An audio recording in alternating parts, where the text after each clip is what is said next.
Hey everybody, welcome to DBS Films Podcast. My name is Kellen. With me as always, my brother Brendan, and together we make movies with DBS Films. Today we're going to go into part 2 of The Haunting of the Whitlow House. We're basically going to do a scene-by-scene breakdown in which we discuss what we liked, what we didn't like, and eventually what we would take a look at when it comes to a Whitlow House 2.0, which is definitely high up there on the list of things we want to do moving forward. That being said, guys, be sure to take a look at The Haunting of the Murder House as our newest film. Be sure to take a look at our Discord community. That is the place to be. We make movies for our fans, with our fans. If you want to be in these movies, you want to have shaping guidance when it comes to the feedback we get in the movies, go ahead, take a look at that. So, as we mentioned, to kind of start off, the Whitlow House really, to me, was us in solidifying the horror concept. I think Unseen was more misses than hits, especially when it came to the downbeats and the upbeats. I think really the Whitlow House was just us learning how painfully hard it is to do a good downbeat, but we're starting to hit more and more on these upbeats. We're starting to have more pop scares. We're starting to really develop, I would say, the template when it comes to our movies moving forward. So before we hop into the second half of the movie, which again, you can take a look on Amazon Prime, what are kind of your overall thoughts again on, the place that Whitlow holds when it comes to the development of DBS films? Well, you're starting to see us understand basic story structure in the horror genre. This movie and The Unseen had pop scares and specific beats in specific locations that allow the movie to be paced out properly. The issues that we had are issues that plague most, novice filmmakers, where we did something well, and then the following scene is like a downbeat that we missed on, or a scene that doesn't really make any sense, or a scene that takes the viewer out of the movie. And I think just making a good movie is, avoiding the pitfalls as much as it is as actually making these scenes that hit very well. So the Unseen had good beat structure, but none of the beats were actually executed properly. I think Whitlow also had very good beat structure, but we actually executed some of these scare scenes pretty well. I think the difference between Unseen and Whitlow is Whitlow just has a lot of drama in it. The characters are very unlikable, and we're pulling the tension from the movie by having the two main characters fight, when we should have been having the tension come from their external environment, the house itself, and the pressures that come along from, owning a house like this, investing in a business, and, the primal fear of taking a huge risk, putting all your money into something and not knowing if you're going to get, your money back, or if you're going to go to bankruptcy. That fear enough is enough to push this movie forward, along with obviously the paranormal stuff that's happening in the house, where instead we kind of made the main characters fight, and that caused you to hate the characters and to lose track of the story. And it kind of pulls you out of the overall atmosphere that we built up.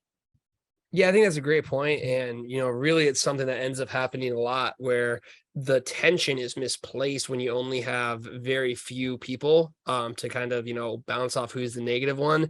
And the last thing you want is a couple that fights, because a couple that fights just really is not a couple that you want to root for in any single way. And because of that, it really drags. I think we learned that the most when it came to like Girl in Cabin 13.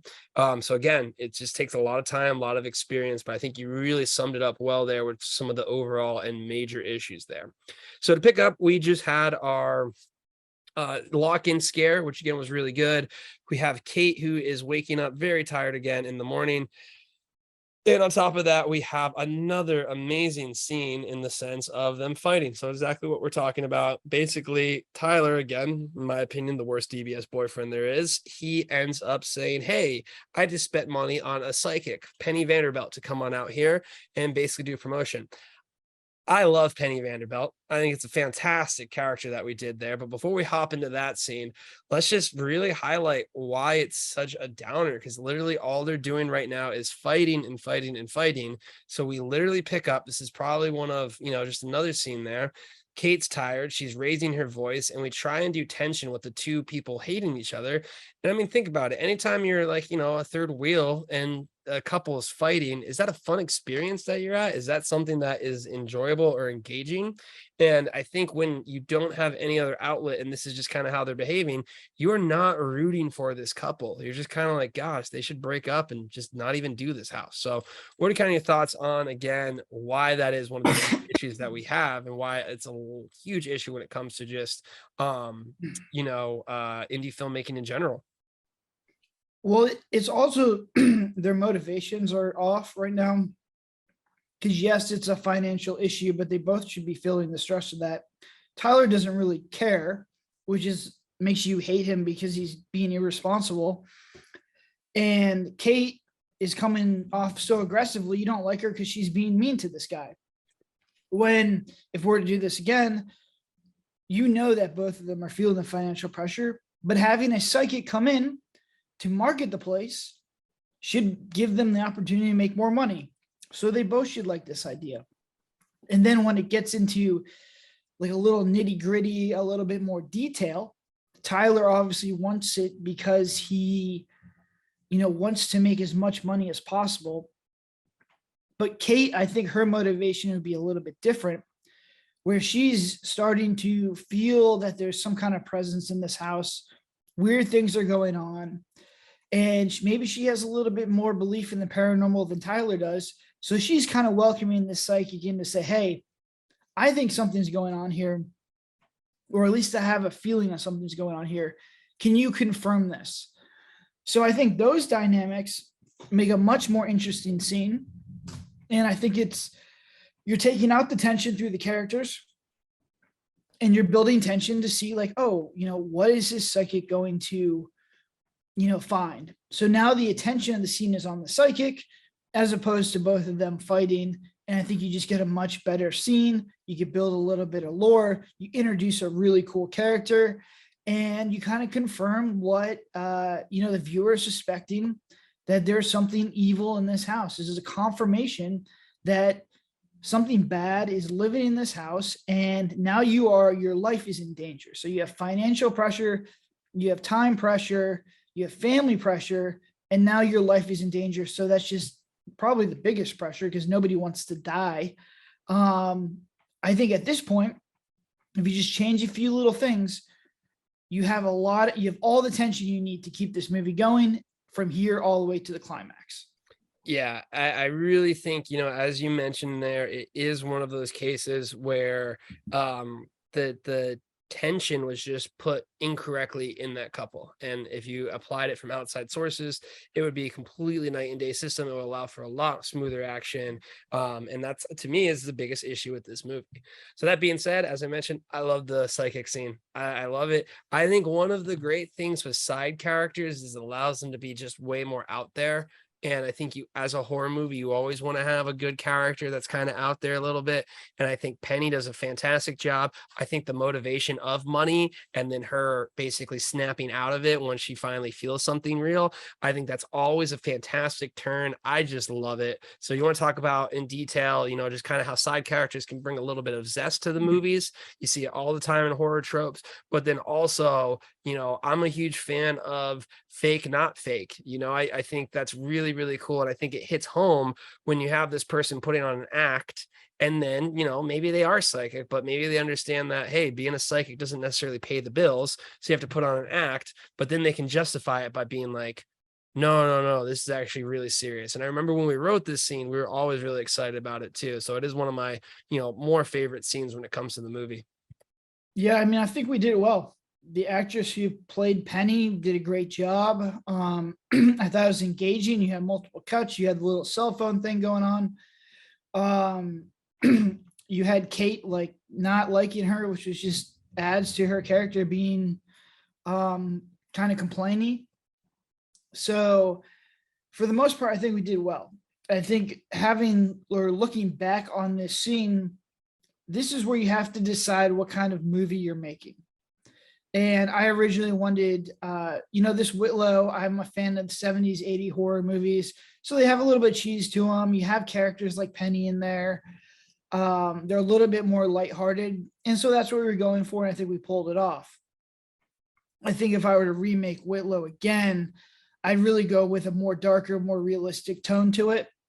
And I'd have the turn, which is where you have the psychic who may or may not be actually psychic, actually see or find something that makes them want to leave the house. And I think if it's a darker, more realistic movie, that turn, that impact will be much more profound than what we did in Whitlow, because you still don't know like what's going on with this chick. Is she faking it or not? So I think this is just one example of understanding tone and what kind of movie you're trying to make. And I think if you really want to do that turn, that complete fear, the complete shift in character, I think you have to make it a little bit darker, more realistic. Yeah, I think you're completely right in that sense. Having a little edge to it, more production value and things like that. I mean, I'd even have it where the psychic could get injured some way. Maybe they get a little bit of a possession. Because I think a cool thing would be, almost what we learned from the haunting of the murder house. You could kind of replace the psychic with almost like the other side. You have a YouTuber come in there, do a seance, and like it goes really wrong for them. And I think that just adds a entire another element to it. And also, it does highlight the fear element to it. Because again, if you really do think of it, until now, Kate's just been having dreams. She's you could easily brush this off or whatnot. You could easily kind of go into just more of a element of just kind of like just not really something spooky. There's nothing that's been necessarily fear or paranormal too much besides having a few dreams and having some things, but you've never really had anything that's kind of been too much in the sense of, whoa, this is really paranormal there. So it's kind of your first taste there. That being said, Tyler's like, this is awesome. We're going to have a great time. We're going to make a lot of money from this. And then you cut right to another downbeat. And again, classic issue with the downbeats. It's Kate setting up the cameras and whatnot. You're getting everything set up. We're getting kind of the walkie-talkies over there. We have my favorite line of "You are my problem, and you're my problem solver, and you're my problem" is kind of their sentimental value there. And I think, in hindsight, it's like, oh, wow, that line's really bad, to kind of point at. But I think really it's not just the line. It's at this point in time, this scene where they're over the walkie-talkie and they're talking with each other should be them being like, we're going to get through this. Yes, a lot's happening. Yes, we're stressed out. Yes, the bills are adding up. But no matter what, thick and thin, no matter what happens, we'll still be together. And we have zero equity when it comes to the relationship we've built up to cash in on this. So do you kind of want to talk about the walkie-talkie scene again, where they're just setting up and talking about it, and why these scenes will always fall flat if you don't set it up? And as we mentioned, this was definitely not a well set up relationship. Well, I think it comes back to when you're writing these scenes, and this seems to be the reoccurring theme in this movie, where we have these scenes that will be fine just by themselves, and we decide to just try and spice up the drama, and it ruins the scene. The only reason for this scene is to show that they have like a modern monitoring station with computers and monitors, so that when we show Tyler later on in the movie, it makes sense, because he's going to be sitting at this control thing watching all the people essentially get killed. And I think what Kel said is true. If you do want to spice it up, because you do have to add something else to the scene, I think it could be like Kate's starting to have doubts. Like, look at what just happened with this psychic character. She's having all these crazy dreams. And I think you can just have Tyler lift her up a little bit, say like, look, we can get this done. Then you're going to like him. You're going to like her. And I wouldn't make it too dramatic. I would get in and get out, and I think it would have been fine. Instead, we have this very overdramatic scene with these crazy dialogue things, and you're just like, what are these characters doing? They've been fighting for this whole movie, and now they're saying that they love themselves or love each other. Doesn't make any sense. And now on a relationship side of the movie, on a character development side of the movie, you're confusing the viewer. And once again, never confuse the viewer. So while we did a really good job of explaining what's going on in this movie on a horror standpoint, our character development is all over the place. And I think when you start to confuse people about your characters, they start to hate your characters. So we're honestly like adding gasoline onto this train wreck, this fire of, characters that we made by just confusing people. Yeah. So, I mean, that's just pretty much it. I think that kind of sums it up. When again, we're trying to tee it up, and there's just no relationship element here. I will say once again, though, we hit with another solid scare. She's doing like laundry or something, and then the witch walks past her, door slams shut. Or Tyler's getting water. Actually, no, she wakes up, she's getting water, and then she goes and she's like doing laundry, and then the door slams. She goes to open it, and then bam, there's Tyler. Which again, talk about a guy just scaring and being in the weird places at the wrong times. So that happens, and then she goes to sleep, and she has a little flash of the witch being burnt, kind of a little montage that we have there, and she screams. And again, both of these things, like, they're little things. You have noises, you have slams, you have the music going. And I think, again, when I go back to what we learned is, ever since The Invited, we learned that you have to pepper scares in. Ever since The Unseen, we started peppering them in more. And I think with the Whitlow House, we finally have a good cadence of essentially after every kind of downbeat, such as the, walkie-talkie setup scene, you have immediately another point of action to hop into. So you just want to kind of, again, reiterate how really the pop scares are not that hard. I mean, one of our favorite ones is the trash can. We just slam the trash can noise, but you actively, as a horror and just as in any filmmaking, think what is something that can at least get the pace moving or just get a little jolt from one way or the other. Yeah. As an indie filmmaker, you have to do this. Unless you're making a slow burn horror movie, which are some of my favorite horror movies. I really love slow burn horror. That is extremely difficult to pull off. I would not attempt that one for at least another couple of movies because you're going to need a really good screenplay. It's going to be very character driven, and you have to have really, really good actors, and you have to have a really interesting plot in order to do that. I think if you're going to make a horror movie, yes, the scares are cheap, but they will keep the viewer engaged. And I am also a fan of just movies that just keep me unsettled, keep me off, my toes. Now, when I see something cheap and I'm like, they got me with that one. Yeah, it kind of pulls away from the movie, but I think this is kind of the movie that, we're trying to make at this time. And I think this is a movie seeing like how well the Murder House is doing and Girl in Cabin 13 and some of our other stuff. This is a movie that the viewers want to see. They want to be, transported into this world where there's crazy things going on. There's scares. They're on, the edge of their seat constantly. They don't want to be watching a 2-hour slow burn mystery horror movie. And I think that we did a good job pacing this. I think the only thing now looking back on it, as far as like the dream sequence, I think we had the opportunity to pepper in these dreams because we have a lot of the dreams and sort of tell like a little short story, which is essentially what happened with the witch earlier in the movie or earlier in like the timeline of the lore of the Whitlow House. I think with each dream, you kind of show the viewer a little bit more, a little bit more, a little bit more. And we never really did that. This, I think, was the only time that we actually showed like the witch burning.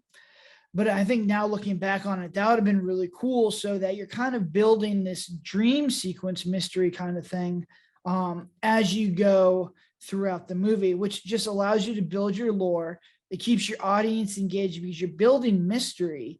And I think you can actually have like a really good payoff at the end, when she becomes fully possessed and transformed. Yeah, I definitely know that was the original intent, was to kind of have through the dreams, explain more about the Whitlow witch trials. But again, that just highlights, whole nother scene. You're going to have to do a lot more production for that. So I think it is something easily that you can tie into for the 2.0 version of this. And again, I'm a huge fan of developing lore through that too. Also, you can kind of, highlight her sensitivity when it comes to being a psychic. So after the pop scares, we have them reviewing the footage, doing so well with Penny Vanderbilt, which again, I think great, showing it on the channel is really good. And then we get a knock at the door, and it is our favorite cop, Officer Reynolds, and he is back with the footage. And again, poor Kate. I mean, the line here that just gets me is she's like, "So you're gonna come to the opening?" He's like, "Maybe next time." And he should just be really incredibly supportive, but warning them, like, I'll be there, I'll show up. And I mean, a good scene here, like, honestly, we missed the boat with this one because when everything goes down, imagine having him going through the house as the cop looking for his sister. And like, I mean, that's just right there. That's a great dynamic for that character to be in. But he ends up bringing the footage. We have again the tension there, and then we have Tyler reviewing the footage. So, I think we did a great job with this footage. It just looks really good. It's more of like a found footage angle because of the way it's cutting out there, but I think it adds a lot to it. And again, because of the location, we have winding halls, creepy blue light. It really did a good job in kind of adding to the environment there. So what do you kind of think about, one, again, how we missed the boat with the character? And then two, how the footage that was given does a good job in kind of just being eerie and creepy. I think this is an example of why you make a movie and you upload it, because now I can see it from a top-down perspective. I know exactly how to fix this. You just take the cop, and he's two characters. So the first time he comes over, he's like, "Don't do this. This is a bad decision. This is a bad business decision. Make that her dad or her mom or like a senior family member that's trying to look out for her." Then you actually have her actual brother, who's very supportive of her and will do whatever he can to help her out, which gives him motive to actually try and get this evidence, this police footage that he can give to her. If you do that, I think the movie is just a lot better. And then I would do what Kel said, have him go through this house. So you know that he really likes her. He really cares about her. And then maybe he's the one who ends up having to kill her. That's a pretty dark twist to this movie. And I think you just split those characters up. I do love the body cam found footage stuff. I wish we would have done a little bit more like we did in the murder house. I think we could have built out the tension a little bit more, really made it, more aggressive. We could have had the girl like slit her throat or somebody else's. So we had a really good scene in there. We just, we're kind of cheap on it. It should have been longer and more intense. But, once again, like these scenes, these beats, they're not done very, very well, but there's just enough there to make them hit and to keep you entertained. Yeah, I think, again, like you mentioned, when you have the ability to watch it, it just is so clear and easy to be like, oh, I should have done this, this, and this. And this is why one of the reasons, because the concept, is so good and one that we like, it's going to be easy for us to revisit when we do. So we go from that, we go from the reaction of the scene to one of, I think this was a good one. I think it goes back to, I think the biggest issue with it is during the day. So that's kind of it. But we have our washing of the wall / bozo appearing scene. So we have Kate, she's washing the wall. She stands up, she walks around, she bumps into what we think is Tyler with a mask on. She's pissed off, she walks away, and Tyler is right in front of her, giving her a scare. They go back and nothing's there. When they review the camera, she is in a trance. So I think overall, this is a very solid scare in the sense of planning it out. I know it was one there. I think, as you mentioned, the biggest issue, it is bright, broad daylight, which again, there is a good scene of, day scares can pop out there, but something like this being shot at night would have easily added or doubled the tension to it. Yeah, it should be done at night. And this one really pisses me off because I put a lot of time in pre-production on this one. I worked with the DP a lot. Our pre-production way we did this scene was great. I watched it, I was like, this is really, really good. We go on set, and for whatever reason, we cannot recreate it. And the version that's in the movie is nowhere near as good as the pre-production one we did. And this is about the first and only time I've ever had this happen to me, and I'm still not sure why.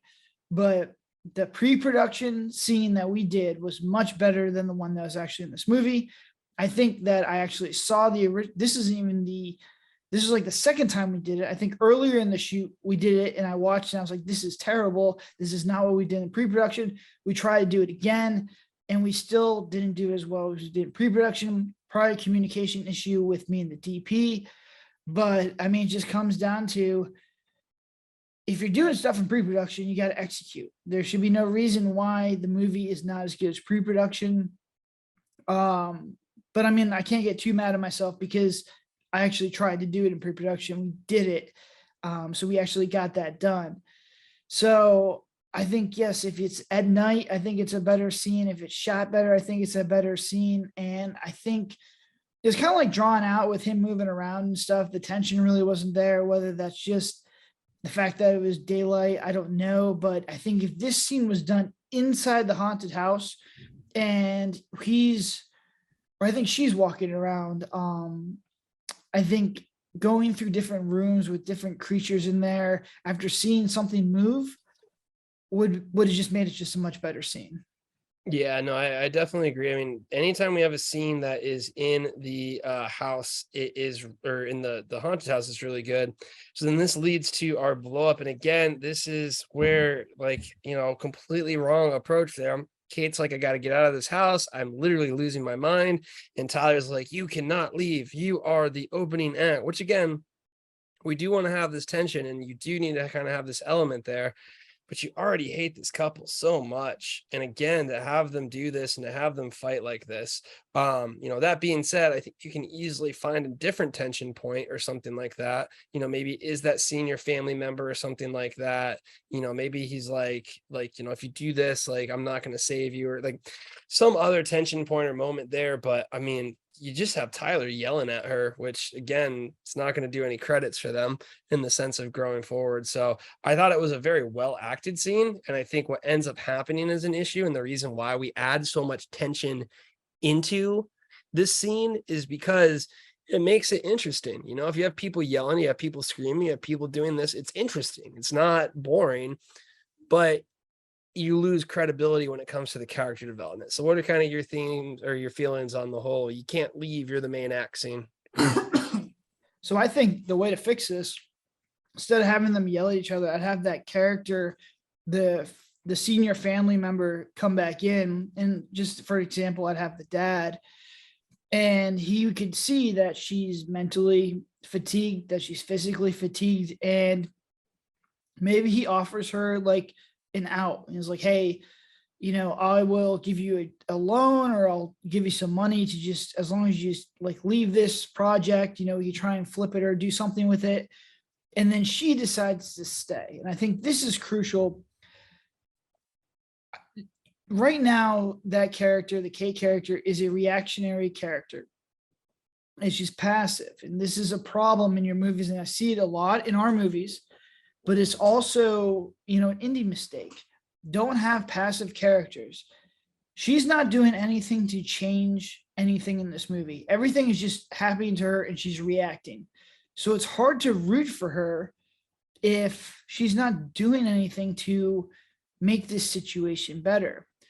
And I think if we make her more active, the fact that she has an out, she can take money, that she could walk away with this without, any financial stress, all her problems go away.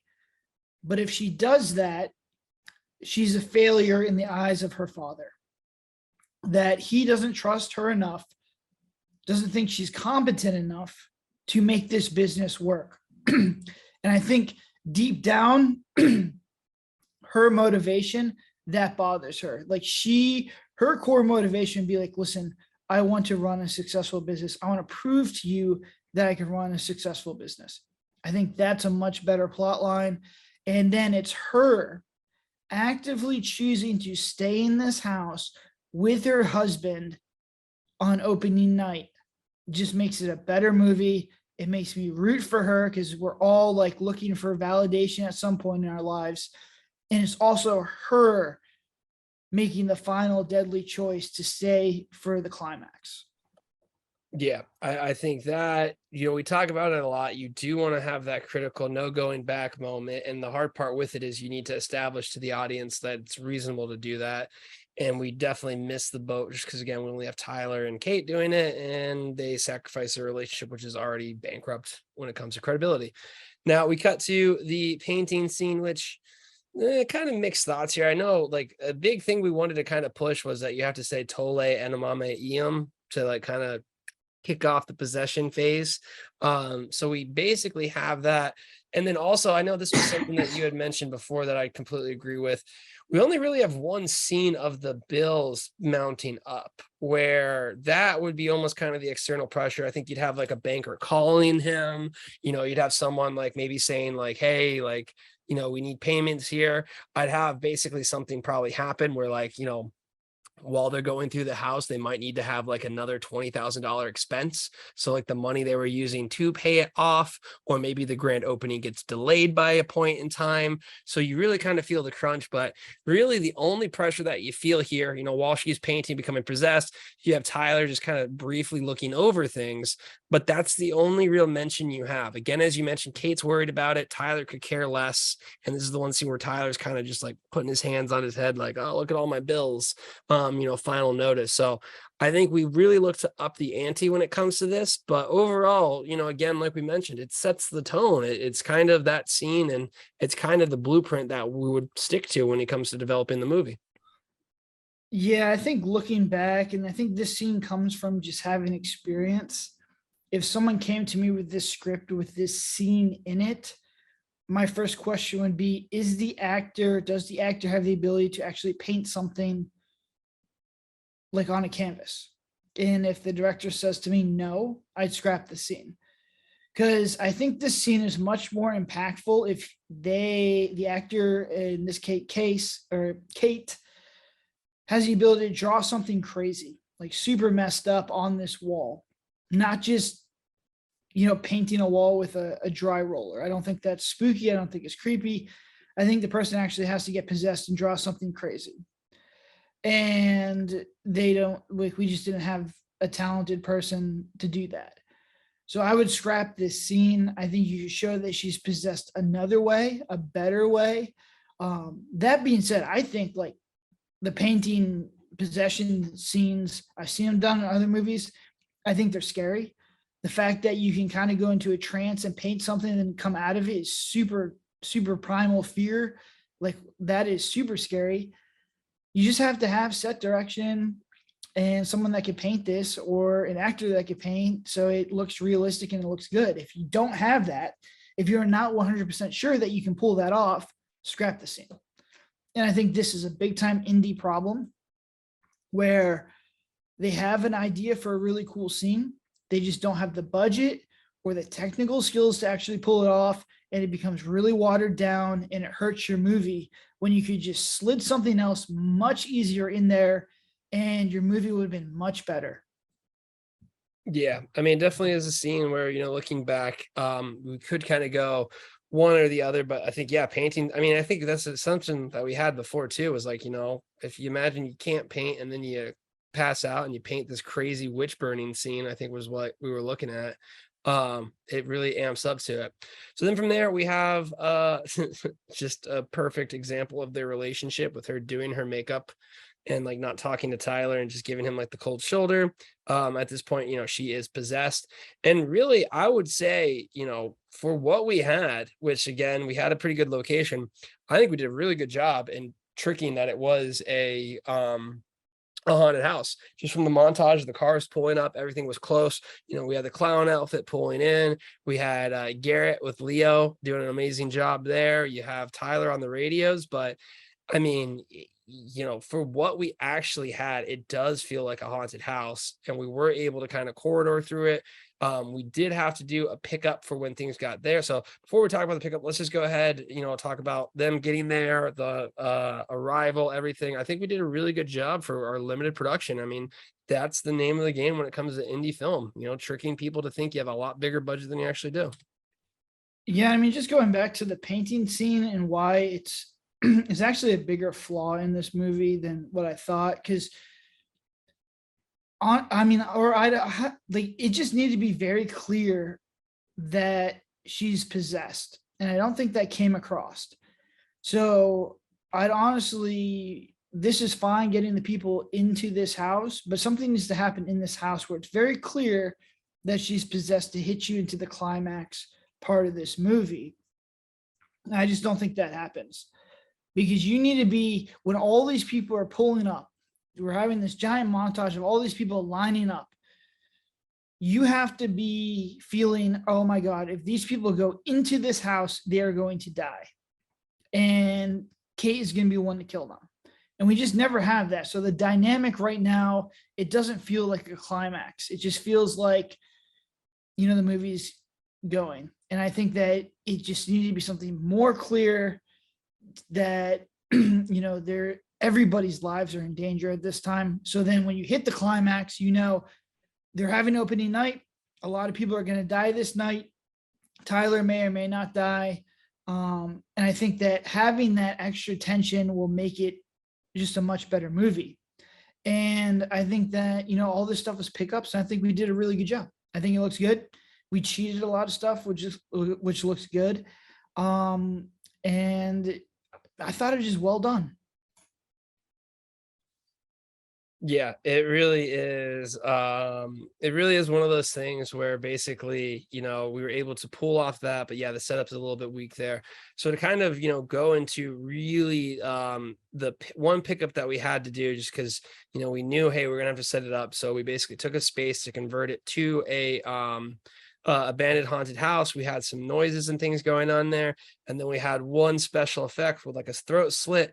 This, I think, really explains where, we've mentioned before that this movie just kind of needed a bigger production, especially at the end here, because really this would be 20-25 minutes of pure chaos, just gore, special effects. I'd probably have it more along the lines that everyone gets possessed, not just Kate. So like maybe Kate does something to like the rest of the workers to kind of get them possessed too, just to allow the spirits to flow or whatever that might be. And then you really just kind of have a bloodbath. But with what we had, I think you have the blood, you have the score, and you have the running there. It's definitely quick and it's bang, but it kind of does its justice of like, okay, things are there, but it really is a cop out for the main reason why filmmaking is hard, because it's incredibly expensive. So how do you kind of feel about what we were able to do? And then also, how that's a big turning point for what the 2.0 version would be. I mean, I think it's like looking at it, having it uploaded, you can obviously tell that this is the point. If we had a clear indication that Kate is possessed, you have all these people going into the house, I would feel comfortable putting the majority of the budget into this movie from here all the way to the final like ending scene.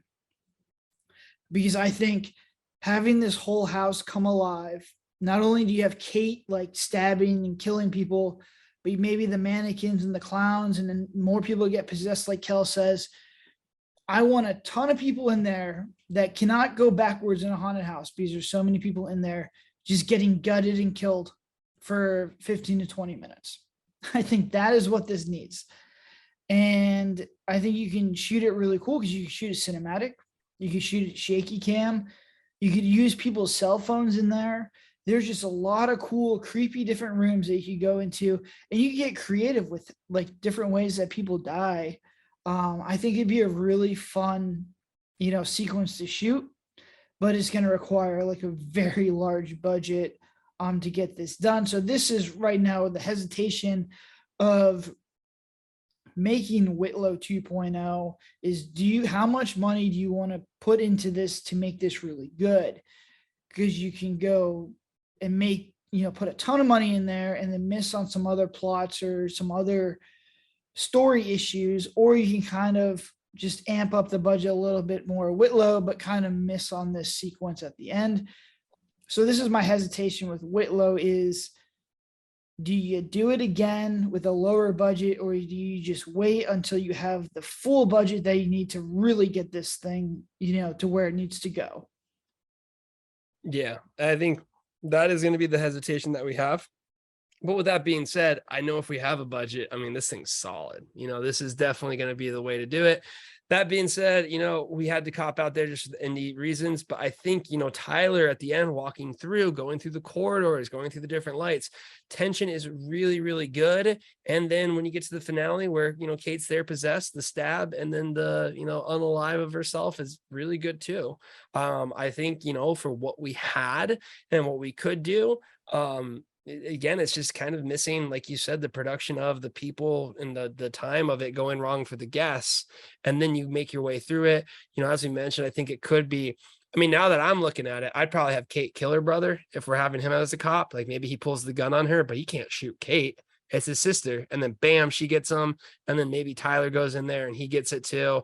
There's a lot that you could work with there. But what are your thoughts on Tyler making his way through and the final, unaliving scenes and whatnot? Yeah, I definitely think that one of the cooler scenes in this whole movie is Tyler going in after her, not knowing what's going on, stepping over dead bodies, and there's still like animatronics and smoke machines going off. It's just a really cool scene. And you could have people like begging him to help them as they're like bleeding out on the floor. Where you put the cop in, I don't know, the cop brother. There's a lot of ways you can do it. I think it'd be cool to have it in there. So I mean, there's just a lot of cool stuff you can have in this climax. But I definitely think the final climax needs to be Tyler and Kate together. What happens, you don't know. But there's so much potential with this. There's so many good scenes and sequences that you can have. But once again, you're just gonna need a really big budget. You're gonna need a large cast and crew to pull it off. But I think this would be, if you could pull this movie off, it'd be pretty much a cult classic horror movie because it's got everything that you really need. Yeah, I mean, we're really excited for it. I think that kind of sums up, how we would look at adjusting it, what the different factors would be when it comes to just adding the budget, adding, the elements to it and everything. And I think that's one of the reasons why it's always a favorite. I'd say this is probably one of the most eager ones that we have in the sense of looking to redo because it's a solid script. It's a great concept. I would say it's probably one of the ones that, we were the most confident about just going into it. So, as we wrap up here, do you kind of want to just mention how I think, in my opinion, Whitlow is the case of when you have a good idea, don't feel like you have to wait on it. You can essentially look at doing a smaller version of it. Because had we just said, what, no, this is too hard of a movie to make, this budget's too much, and we never made it, there'd still be so many questions out there. Whereas now, since we've seen it, we've been through it scene by scene right now, it's really something where we're on such a good place. We can take what works, we can take what doesn't work, and it just puts you as such an easier journey when it comes to making the second version of this. Yeah, 100%. And I think that if you make a movie, an indie movie on a very low budget, you're going to accomplish two things. One, you're going to realize that people don't like your idea and you just can't pull this idea off. And it's just not a very good idea in general. And that's okay, because now you know not to do that movie, to stop putting your time and attention on that movie. And you made it for so cheap that you didn't break your bank. The second thing that could happen is you have something like Whitlow where it's like, wow, this movie has potential. We can make this movie better. And then you can allocate more time and resources and brain power to making this movie that it deserves to be made. And to me, it's just when I hear screenwriters and indie filmmakers say, I don't want to make this movie until I get the budget, I think that's just such a bad mindset to have, because there's nothing stopping you from making a low budget version of that movie to see how it plays out. And yes, you're going to get 1 stars. Yes, it's not going to be your final project or product, but there's no reason you can't do 2.0 version of that movie. So when I hear people say, I need $5 million, $10 million to make this movie, no, you don't.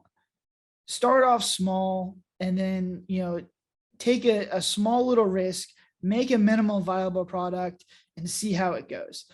And, if I'm a producer and someone comes to me and says, look, I made this short, I spent 50 grand on this short, it's 5 minutes long, I want to make it a feature, versus someone who comes to me and says, look, I spent 50K on making this feature length film. It's not very good. There's issues. Here are the issues. Here's what I don't like about it. Who am I going to give money to? The guy who already made the movie. A short is, anyone can make a short little sequence. So I think you just really spend your time and your money on your winners. The only time you're going to figure out where your winners are is by actually making the movies and uploading them. Yep, and I think that is a philosophy that we live by here at DBS Films. sense that we are always looking to make more, to get better, and to scale from there. And honestly, with the landscape how it is, it's never been easier to make a movie, but it's never been harder to get it seen. So really the best thing you can do is give yourself as many opportunities as possible. That's going to go ahead and wrap up this episode of the scene by scene breakdown. Next week, we will be hopping into our first found footage movie, which is actually interesting because it is an idea, speaking of 2.0s, that we're going to look at revisiting. So Into the Forest will be next week. We'll break down our first found footage movie. Excited for that one. As always, guys, be sure to take a look at our movies online. Be sure to follow our Discord channel because that is the place to be. But until then, have a good one.